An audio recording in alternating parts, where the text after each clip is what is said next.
Hello everyone. Today we are going to talk about a horror thriller film called Heretic from 2024. Enjoy your viewing. The film begins with a conversation between two missionaries, Sister Barnes and Sister Paxton. The girls discuss the Book of Mormon and a curious video. In the latter, Paxton saw the remorse on the actress's face when she was caught filming and concluded that there is such a high matter as the soul. The girls then ride their bikes through the streets and offer passers-by to learn more about a particular church of saints. Most people ignore them. Only teenagers mock the missionaries under the pretext of taking a selfie together, lifting Paxton's skirt to see something new. Upset, the girls arrive at the home of Mr. Reed, who had previously been interested in the church. After knocking on the door several times, mentally preparing themselves for the intrusive propaganda, the owner opens the door and invites them in. Since they are not allowed to be alone with the man, the missionaries ask if there is a woman in the house. The owner says that his wife is preparing a blueberry pie, and then the guests come in. While Reed goes to get the treat, the girls look around the house, noting that it is a mess. Reed returns with soda, coffee, and a scented candle. He asks how the girls came to religion. Barnes admits that after her father's death, her mother became religious, choosing among several churches until she settled on the Mormons. The owner, who has long studied religions, trying to understand which one is true, is well aware of the Book of Mormon and its author, Joseph Smith.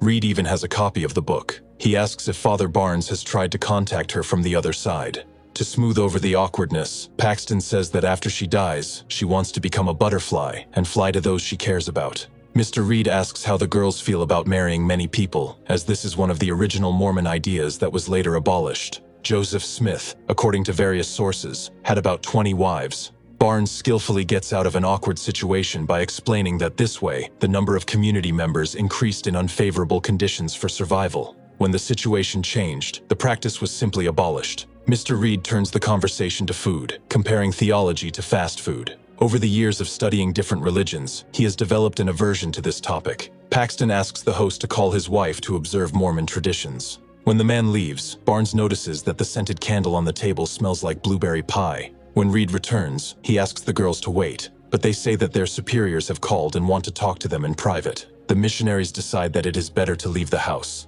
Reed is waiting for them in the library, but he is not going to keep them because he is busy fixing a leak in the attic. The girls' coats are hanging on the back of a chair. Taking the clothes, the missionaries look for the key that mysteriously appeared in Paxton's pocket. The guests ask the host to open the front door. He says that the lock is on a timer and will only open in the morning, so they will have to go out the back door, of which there are two.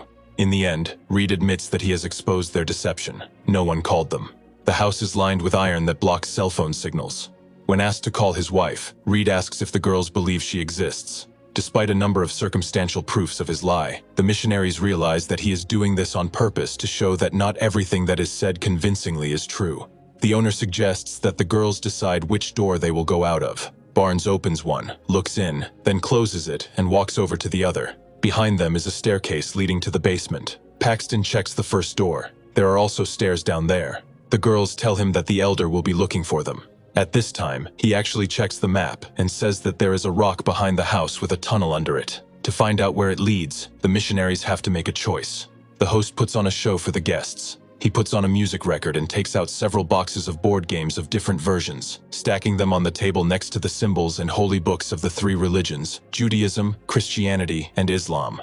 Reed explains that board games and religions are different iterations of the same source material, just like the song playing in the background. Mr. Reed asks why later versions have become more popular. Christianity has overtaken Judaism, and Monopoly, which is a plagiarized version of the game Landlord, has become a world-famous brand. He clarifies that there are more than 10 deities in world religions born on December 25th, Christmas Day, and the myth of resurrection after death appeared thousands of years before Christ. Echoes of this myth still resonate in contemporary culture, including even pop culture such as Star Wars. The owner himself answers, "It's all about marketing by preachers like the Barnes and Paxton sisters." He points to the doors labeled faith and unfaith, inviting the girls to choose which one they will go through. While he is changing the record on the gramophone, Barnes picks up the letter opener that is on the documents and hides it in his pocket. Paxton decides to play along, choosing the door unfaith, as if his words have convinced her. However, Barnes refuses and argues with the host, reminding him that there are many differences in religions besides similar elements, and his metaphor with board games is offensive.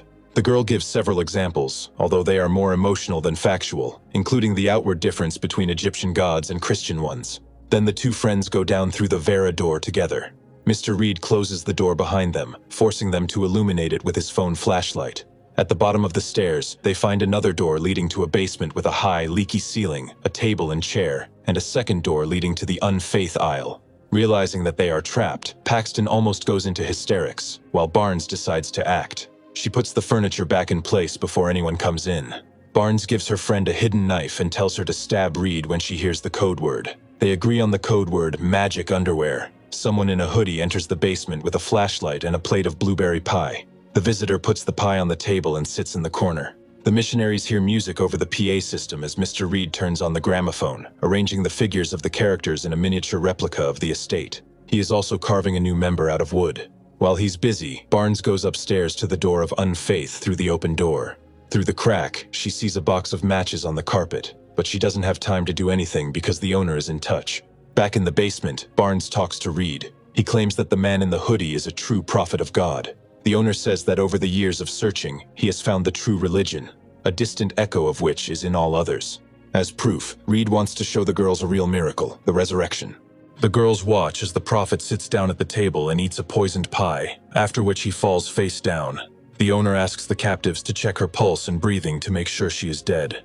Despite her involuntary muscle spasms, Barnes checks her breathing and confirms that the prophet is dead. Reed says that after the resurrection, the woman will tell them what happens after death. The wait is interrupted by an unexpected doorbell. A Mormon elder, looking for his wards, has come on their trail. The missionaries rush upstairs, preparing to scream, but it's no use because Reed slams the door before opening the disguised front door lock. The owner lies that he hasn't seen anyone. Meanwhile, the captives try to reach through the crack to the matches on the carpet to light a fire and signal with smoke. The elder leaves, passing the fence behind which the parked bicycles have disappeared. When he gets downstairs, Paxton notices that the prophet's body is lying in a different position. Barnes tells them not to be distracted. They try to set a piece of cloth on fire. Suddenly, they are interrupted by the prophet, who has regained consciousness. Reed comes down to take the resurrected woman out. Then he asks the captives what she said. He insists that the afterlife exists, that he has irrefutable proof, and that the girls can see for themselves. However, Barnes does not believe him. She believes that the man is just joking, trying to persuade them to die voluntarily. The girl says that she experienced clinical death as a child and saw something similar to the prophet's description. This is a typical description of near-death hallucinations repeated by many people who have experienced death. She is not impressed by Mr. Reed's entertainment. Barnes insists that this was not a miracle, but a banal trick. After this phrase, the knife eliminates her. Panicked by the blood, Paxton runs away, but the upstairs door is locked. When she returns, she sees Reed, who convinces her that her friend is about to be resurrected. When this does not happen, he makes an incision in her arm, where a scar is visible, and pulls out a foreign object. The man says that this is the point. Barnes is not real, she is a program, and therefore will not be resurrected. He explains that the world is subject to the concept of the butterfly's dream, and people live in a simulation, waking up in the real world after death. Since Barnes was a program and never actually lived, she doesn't exist in reality, so she won't be resurrected. Paxton does not believe him. She criticizes this hypothesis, stating that the implant is a hormonal contraceptive. The girl believes that there was no resurrection, and Reed replaced the woman's body with a living double while the captives were searching for matches. However, when the prophet added an impromptu speech about unreality to the prepared speech, it forced the master to improvise on the fly, inventing a version with a simulation. The host objects and suggests finding another way out of the basement. Paxton notices a drain under the table, where water from the leaky ceiling flows down. She finds a disguised hatch leading to a tunnel. Reed suggests that she go down and see for herself. He also says that the only true religion is waiting for her there. Paxton goes down and finds a body in a puddle. Reed closes the lid behind her, forcing her to move forward. The girl passes through several rooms separated by doors with symbols of different religions, until she comes to a door locked with a bicycle lock. She takes the key out of her coat pocket. Realizing that Reed had planned everything in advance, even the fact that she, not Barnes, would end up here. Behind the door is a room with cramped cages where other prisoners are kept, acting as prophets. The master himself comes down another passage to feed them.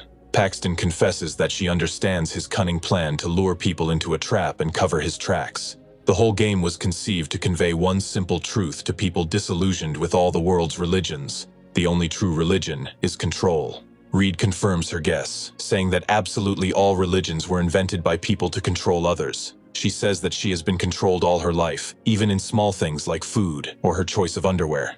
At this point, Paxton remembers the knife and stabs Reed directly in the neck, leaving her bleeding to death. The girl runs for the exit, but her wandering through the tangled corridors leads her back to the basement, where her friend's body lies. Reed is waiting for her there, bleeding to death, trying to finish her off. However, Barnes, who turns out to be alive, stabs him with a stick of nails, saving Paxton. Barnes dies in his girlfriend's arms. Paxton goes upstairs, where she studies the layout of the house and finds a way out. She walks through the clean snow to meet a new life. Hunched over in pain, she notices a butterfly landing on her hand, just as she had once dreamed. Suddenly, the butterfly disappears, like a dying hallucination of a dying brain. If you have watched the video so far, you should know that I am happy to have viewers like you. Thank you for watching to the end. Subscribe to the channel and follow the news. Klonsak Recapped was with you. See you soon.